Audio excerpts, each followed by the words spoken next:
امی سب آپ کو بہت پسند کرتے ہیں۔ امی میرا پورا سسرال آپ کی بہت تعریفیں کرتا ہے۔ میری ساس تو ہر وقت بس یہی کہتی رہتی ہے کہ آپ جیسی خوش قسمت عورتیں بہت کم ہوتی ہیں جنہوں نے اس قدر مکمل زندگی گزاری ہو۔ مجھے فخر ہے آپ میری ماں ہیں۔ اف امی آپ کتنی اچھی ہیں۔ بابا آپ سے کس قدر محبت کرتے ہیں۔ پلیز مجھے وہ گن تو بتائیں جس کی وجہ سے آج تک آپ بابا کے لیے بہت قیمتی ہیں اور بابا آپ سے اس قدر محبت کرتے ہیں۔ آج تیسری مرتبہ میری بیٹی نے میرا ہاتھ تھام کر یہ جملے کہے۔ وہ جب بھی اپنے سسرال سے آتی تو اسی طرح اپنی محبتوں کا بھرپور اظہار کیا کرتی تھی۔ بلا شبہ میں ان خوش قسمت عورتوں میں سے ہوں جن کو لوگ بہت زیادہ کامیاب سمجھتے ہیں۔ اپنی شادی شدہ زندگی لوگوں کے لیے مثال جنہوں نے بنا رکھی ہے۔ میں بظاہر سسرال کی چہیتی میاں کی لاڈلی رہی ہوں۔ میرے بچے ہمیشہ پوچھتے رہے ہیں، امی سب کے گھروں میں لڑائی ہوتی ہے، ہمارے گھر میں کوئی زور سے نہیں بولتا۔ لیکن یہ صرف میں ہی جانتی ہوں کہ غصہ کرنا چیخنا بہت آسان ہے، لیکن اگر آپ کو غصہ آ رہا ہے اور پھر بھی تحمل سے آپ بات کر رہے ہیں، نظر انداز کر رہے ہیں، تو میرے خیال سے یہ دنیا کا مشکل ترین کام ہے۔ اور میں کسی سے کیوں اختلاف کرتی؟ میں یہ اچھی طرح جانتی ہوں کہ شادی شدہ زندگی ایک ریت کی دیوار جیسی ہوتی ہے جو بظاہر تو بہت مضبوط اور خوبصورت نظر آتی ہے، لیکن جو لوگ اس کے نزدیک ہوتے ہیں وہی جانتے ہیں کہ اس سے ٹیک لگانے یا اس پر دباؤ ڈالنے کا مطلب ہے دیوار کا گر جانا۔ اگر اسے سلامت رکھنا ہے تو روز صبح اسے محبت، احسار اور قربانی سے پانی دینا ہوگا۔ ایک دن کی بھی بے پرواہی اس پر گرد ڈال سکتی ہے اور پھر یہ گرد و غبار رفتہ رفتہ ڈھیلا سا بن جاتا ہے۔ لہٰذا پوری زندگی میں اس رشتے کی جان توڑ حفاظت کرتی رہی۔ میاں بیوی کا رشتہ خونی رشتہ تو ہوتا نہیں کہ توڑنا چاہو بھی تو نہیں توڑ سکتے۔ یہ تو وہ کاغذی رشتہ ہوتا ہے جو 3 دستخط سے وجود میں آتا ہے اور 3 ہی دستخط اسے ختم کر دیتے ہیں۔ لیکن یہ بات بھی اٹل ہے کہ آپس میں محبت، قربانیاں، ایک دوسرے کے لیے عزت اور احترام اسے دنیا کا مضبوط ترین رشتہ بنا دیتے ہیں۔ میں اپنی پیاری بیٹی کو، جس نے ابھی کچھ عرصہ پہلے نئی زندگی شروع کی تھی، کیسے بتاؤں کہ اس کی ماں کی پوری زندگی نہ تمام آرزوؤں اور قربانیوں کا مجموعہ ہے۔ اس کی ماں نے ساری زندگی اپنی خوشیوں کے جنازے خود ہی اٹھائے ہیں۔ بظاہر مکمل اور بھرپور زندگی صرف اس لیے ہے کہ کل کو کوئی اسے کسی قسم کا تانا نہ دے سکے۔ اس بچی کو، اس پیاری سی بچی کو کیا پتا کہ اس کی ماں اپنی انا کہیں رکھ کر بھول چکی ہے، اور اب تو یہ بھی بھول گئی ہے کہ اس کے پاس انا ہے بھی یا نہیں، کیونکہ وہ جانتی تھی کہ جس عورت میں انا، ایگو ہوتی ہے، اس کا گھر بستا نہیں ہے۔ اور میری بیٹی، میری گڑیا، میری جان، مجھے اپنا گھر بسانا تھا۔ میں طوبیٰ علی اپنے ماں باپ کی لاڈلی بیٹی، یونیورسٹی کی بہترین مقررہ شاعرہ، computer M S C gold medalist اور ایم فل کی ہونہار طلبہ، کہ جس زمین پر پیر رکھتی وہ میری ہو جاتی۔ میری قابلیت اور اعلیٰ کردار کی دھوپ میرے ڈپارٹمنٹ کے علاوہ دوسرے شعبوں تک بھی پھیل چکی تھی۔ میرے لیے کوئی امتحان مشکل امتحان نہ رہا کہ کامیابیاں میرے پیچھے بھاگتی تھیں۔ میری زندگی میں 2 چیزیں الحمدللہ ہمیشہ میرے ساتھ رہیں، ایک 5 وقتہ نماز اور دوسرا مطالعہ۔ نہ میں اللہ کو بھولی اور نہ رب العزت مجھے فراموش کرتا۔ زندگی میں جو مانگا میرے مالک نے مجھے دیا، اور جو نہ مانگا وہ بھی دیا۔ خوبی نہیں تھی بلکہ میرے مالک کا مجھ گنہگار پر خاص کرم تھا۔ میں رات کی تنہائیوں میں اپنے رب سے باتیں کرتی، اس سے فرمائشیں کرتی، اس کے آگے روتی، اور میرا مالک مجھ پر اپنی رحمتیں برساتا رہتا۔ میرے رب نے لوگوں کے لیے مجھ عام سی لڑکی کو خاص بنا دیا، لیکن میں نے کبھی اپنے آپ کو خاص نہ سمجھا، جبکہ میری دوستیں اکثر میرے سیاہ لمبے بالوں اور میری خوبصورت آنکھوں پر شعر پڑھتیں اور میں مسکرا کر ٹال دیتی۔ لوگ میری ذہانت کے گن گاتے، مگر میں اپنے سے بڑھ کر ذہین لوگوں کو سراہتی۔ میں نے زندگی کو ہمیشہ حقیقت کی نگاہ سے دیکھا اور زندگی کے معاملات کو ہمیشہ بہت سنجیدگی سے لیا۔ جس عمر میں لڑکیاں رومانوی شعر یاد کرتی ہیں، میں اس عمر میں کتابوں میں مستقبل کو ڈھونڈتی رہتی تھی، کیونکہ میرا تعلق ایک مڈل کلاس گھرانے سے تھا اور میں چاہتی تھی کہ اگر خدا نخواستہ کبھی کوئی برا وقت آئے تو میری پشت پر ایک اعلیٰ ڈگری ہو، کیونکہ میرے بیک پر میرے ماں باپ کی جاگیریں نہیں تھیں یا میرے سامنے میرے بھائیوں کے اعلیٰ عہدے نہیں تھے۔ میں ایک حق حلال کی روٹی کمانے والے شریف النفس انسان کی بیٹی تھی۔ میرے بھائی ابھی چھوٹے تھے۔ میں زندگی میں بہت کچھ نہیں بلکہ تھوڑا بہت ضرور مانگتی تھی، لیکن ضروری نہیں کہ شطرنج کے سارے مہرے آپ اپنی مرضی سے چلیں۔ بعض اوقات بازی وہاں سے مار دیتی ہے جہاں آپ جیتنے والے ہوں۔ میرے والدین کی اچانک وفات نے میری زندگی کا رخ ہی موڑ دیا۔ اب میں ایک پر اعتماد لڑکی نہیں رہی بلکہ ہراساں خوفزدہ بہن بن گئی تھی، اور ہم اپنی پھوپھی کے پاس آ گئے اور وہ ہمارے لیے ڈھال بن گئیں۔ وہ باوجود یہ کہ وہ خود ایک کمزور اور سسرال کی ستائی ہوئی عورت تھیں، لیکن پھر بھی انہوں نے ہمارے برے وقت میں ہمارا ساتھ دیا۔ لیکن وہ میری عمر، میری ذہانت سے، میری قابلیت سے بہت خوفزدہ ہو گئی تھیں۔ انہوں نے تیزی سے میرے لیے رشتوں کی تلاش شروع کر دی تھی۔ میرے سامنے بہت سارے مسائل تھے، میرے چھوٹے بہن بھائی، میرے باپ کی عزت، میری ماں کا رکھ رکھاؤ۔ میں ایک 22 سالہ لڑکی نہیں رہی تھی بلکہ اپنے کاندھوں پر ذمہ داریاں اٹھائے ایک 40 سالہ فکر مند مزدور بن چکی تھی۔ میں اکثر اپنے رب سے سوال کرتی کہ میری جوانی کہاں گئی، کیونکہ میرے سینے میں کبھی ایک لڑکی کا دل نہ دھڑکا۔ میرے اندر تو ایک ماں رہتی تھی، ڈری سہمی خوفزدہ، اولاد کے فیوچر کے لیے فکر مند ماں۔ سو میں شادی سے انکاری ہو گئی، لیکن لوگوں کے تانوں اور سوالوں نے میرے پیروں کے نیچے سے زمین کھینچ لی۔ شاید وہ وقت میری زندگی کا بدترین وقت تھا، اور پھر کاتب تقدیر نے میری تقدیر کی بساط پر ایک مہر لگا دی اور میری شادی ہو گئی۔ زندگی کا نیا باب کوئی خوشگوار نہیں تھا۔ میں جو ایک دکھی، پریشان اور خوفزدہ لڑکی تھی، میری بھاگ دوڑ ایک ضدی، اصول پرست اور سخت مرد کے ہاتھ میں دے دی گئی، اور اس مرحلے پر میرے وجود میں دراڑیں پڑنا شروع ہو گئیں۔ لیکن اگر زندگی آپ کی مرضی کے مطابق میسر نہ ہو تو وہ اصل زندگی تو نہیں ہوئی۔ زندگی تو یہی ہے کہ آپ کی مرضی کے خلاف بھی ہو اور آپ کو خوش اسلوبی سے گزارنا ہو۔ میرے سامنے شطرنج کی بساط تھی اور کھیلنے والے سارے مہرے اپنی مرضی سے رکھ رہا تھا۔ میں خالی ہاتھ اور خالی دامن تھی، لیکن نہیں، میں خالی ہاتھ نہیں تھی۔ میرے سرٹیفکیٹ، میری ڈگریاں، میرے ایوارڈ، میرے ماں باپ کی تربیت، ان کے استعمال کا وقت آ چکا تھا، کیونکہ میں سمجھ چکی تھی کہ میں ایک مشکل شادی شدہ زندگی میں قدم رکھ چکی ہوں۔ مجھے قدم جمانے کے لیے اپنی زندگی میں اپنی زمین بھی خود ہی بچھانی ہے۔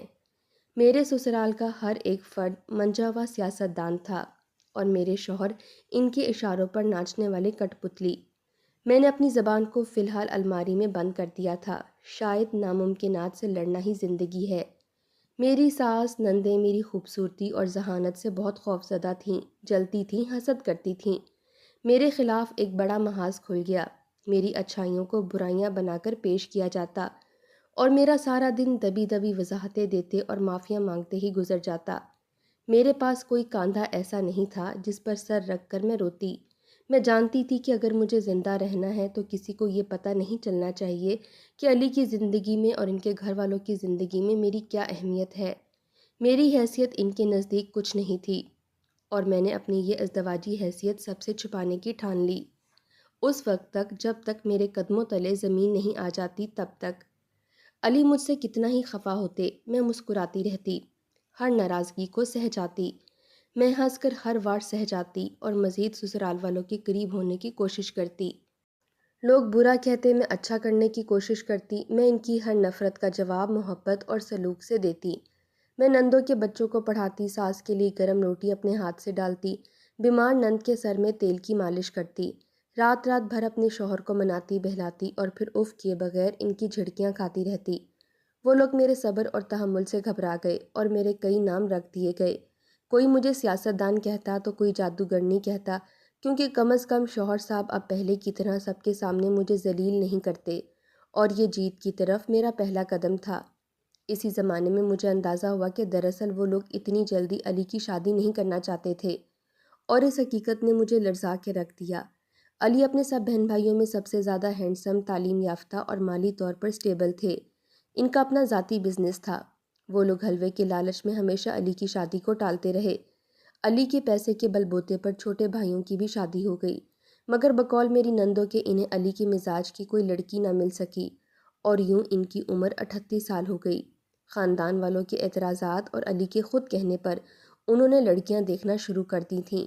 ایک ایسی لڑکی جو کم عمر ہو، جس کا مزاج ان کے بھائی سے مختلف ہو، جو کسی بھی لحاظ سے ان کے سنجیدہ، میچور اور بزنس مائنڈڈ بھائی سے گزارا نہ کر سکے، اور ان کی نظر مجھ پر آ ٹھہری۔ ادھر پھپھو کو بھی کچھ جلدی تھی۔ میں جو بہت ذہین تھی، میرے جملے محفل کو زعفران راز بنا دیتے، میرے دلائل بہت مؤثر ہوتے، مجھ سے بحث میں جیتنا عام طور پر ناممکن ہوتا۔ میں یونیورسٹی کی ناقابل شکست مقررہ تھی جو چپ رہنا ہی نہیں جانتی تھی۔ مجھے ایک چپ سی لگ گئی، نہ جانے کیسے میں بالکل چپ ہو گئی۔ ہر زیادتی، ہر ذلت، ہر ظلم، ہر جھوٹ پر میں چپ ہی رہتی۔ لیکن اللہ تعالیٰ تو سب کا ہے۔ میں اللہ تعالیٰ سے اپنے دل کی باتیں کرتی۔ مجھے لگتا جیسے اللہ نے میرے دل پر تسلیوں کے بوجھ رکھ دیے ہیں۔ سسرال والے علی کو مجھ سے بدظن کرنے کے لیے کوئی موقع ہاتھ سے نہ جانے دیتے، اور علی بغیر تحقیق کے مجھ پر زیادتی اور الزامات کی بھرمار کر دیتے۔ میں خاموش رہتی۔ مجھے اتنا پریشان اور ذلیل کیا جاتا کہ میں تنگ آ کر خود ہی وہاں سے چلی جاؤں۔ کبھی کبھی آپا جھنجھلا جاتی اور کہہ دیتی، تم یہاں سے غارت کیوں نہیں ہو جاتی؟ ارے ہم نے تو سوچا تھا کہ غریب گھر کی بے آسرا لڑکی ہے، 2 روٹیاں ملازم کھاتے ہیں، تم کھا لو گی، لیکن تم تو گھنی میسنی چلاک نکلی، تم تو علی کی جان سے ہی چمٹ گئی۔ میں سنتی اور بس اپنے اللہ کے حضور گڑ گڑاتی۔ علی فطرتاً ایک اچھے انسان تھے، ان کا دل جیتنا مشکل ضرور تھا، ناممکن نہیں تھا۔ وہ میرے میکے نہ جاتے اور نہ ہی مجھے جانے دیتے۔ ان کے گھر والے مجھے بے عزت کرتے۔ میں کچھ نہیں مانگتی تھی، صرف اتنی عزت تو میرا حق تھا جو ایک بہو کو ملتی ہے یا ایک بیوی کو، لیکن نہ جانے کیوں میں ہمیشہ محرومی رہی۔ آج میرے بابا جی کی برسی تھی۔ مجھے اپنے بابا سے عشق تھا۔ صبح سے میرا دل گھبرا رہا تھا۔ دل چاہ رہا تھا کسی طرح اڑ کر اپنے بہن بھائیوں کے پاس پہنچ جاؤں اور اپنے بابا جی کے کمرے میں تنہا بیٹھ کر بہت روؤں۔ وہ سارے آنسو جنہوں نے میرے دل میں زخم ڈال دیے ہیں، وہ تمام شکوے جو مجھے دنیا سے ہیں، وہ تمام زیادتیاں جو لوگ مجھ پر کرتے ہیں، ان سے کہوں لیکن کیسے؟ میں کچن میں روٹی پکا رہی تھی کہ صبح سے مجھے اتنی فرصت بھی نہ ملی کہ 2 نفل پڑھ کر اپنے باپ کو بخش دیتی۔ میری دیورانی نے بڑی بے پرواہی سے مجھ سے کہا، آج آپ کا چھوٹا بھائی کئی دفعہ آپ کو لینے آیا ہے۔ کب؟ تم نے مجھے بتایا نہیں۔ میرے سینے پر ایک گھونسا سا لگا۔ میں نے مناسب نہیں سمجھا۔ اس نے بے پرواہی سے سلاد کھاتے ہوئے کہا، گھر پر کام بہت تھا نا، اس لیے اب ایسی بھی شکل بنا کر مت بیٹھو، ایک تو تمہاری شکل خراب ہے، اوپر سے بنا بھی لیتی ہو۔ تمہیں دیکھ کر تو میرا دل گھبرانے لگتا ہے۔ اب تمہارے گھر میں آگ تو لگی نہیں ہوگی، تمہارے بہن بھائیوں کو کچھ پیسے چاہیے ہوں گے۔ ان کی باتوں نے میرے دل و دماغ پر ہتھوڑے برسانے شروع کر دیے۔ ارے نہیں آپا، میں روز کی طرح اپنی اور اپنے بہن بھائیوں کی ذلت سہ گئی۔ آج کل تو آپا ہی ہوئی ہیں، میں گھر کیوں جاؤں گی؟ میرا صبر انتہا پر تھا۔ تو تم کیا کہنا چاہتی ہو کہ میرے میکے آنے کی وجہ سے تمہارا میکا آنا جانا بند ہو گیا ہے؟ او بی بی بات سن لو، جن کے ماں باپ نہیں ہوتے ان کا کوئی میکا نہیں ہوتا، سمجھی؟ ہم تو یہ سوچ کر تم کو بیاہ کر لائے تھے کہ تمہارے آگے پیچھے ماں باپ نہیں ہیں اور بہن بھائی تو کوئی حیثیت رکھتے ہی نہیں ہیں، لیکن تمہاری تو جان ہی نہیں چھوٹتی۔ اچھا خاصا علی کے لیے ایک چھوٹی سی فیملی میں مجھے لڑکی پسند آ گئی تھی، لیکن یہ نصرت ہے نا، اسے تم میں نہ جانے کیا نظر آیا کہ پھنسا کے رکھ دیا علی کو جنجال پورا میں۔ اتنا عرصہ ہو گیا ہے تم کو ہمارے ساتھ رہتے ہوئے، تمہارے چہرے کی غربت ختم ہی نہیں ہوتی۔ آپا نہ جانے کس بات کا غصہ نکال رہی تھیں۔ وہ تو ویسے بھی بولتی تو خاموش نہیں ہوتی تھیں، اور آج مجھے سلواتیں پڑ رہی تھیں۔ آپا میں آپ سے معافی مانگ لیتی ہوں، میری غلطی ہے، میں عاجزی سے بولی۔ بہت عرصہ ہوا میں نے وضاحتیں دینے چھوڑ دی تھیں، اب تو میرے منہ پر جھوٹ بولا جاتا اور میں کان لپیٹے کام میں مصروف رہتی۔ میں نے صبر کی ٹھان لی تھی، لیکن کیا صبر کرنا آسان ہے؟ صبر، اور وہ بھی ایسا صبر؟ بھابھی چائے پی لے۔ ملازمہ میرے لیے گرما گرم چائے لیے کھڑی تھی۔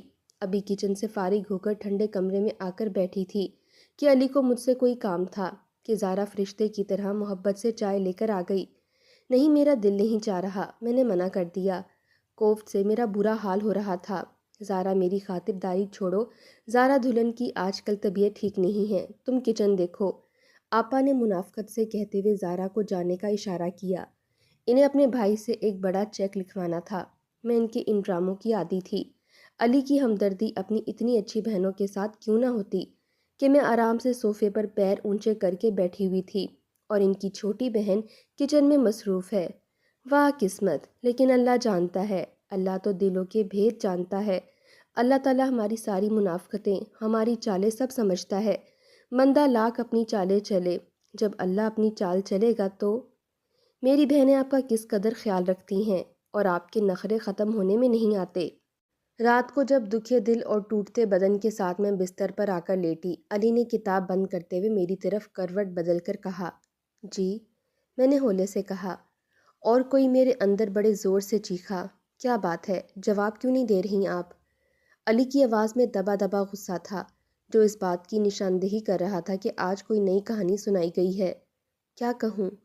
سارا دن کیا ہوتا رہا؟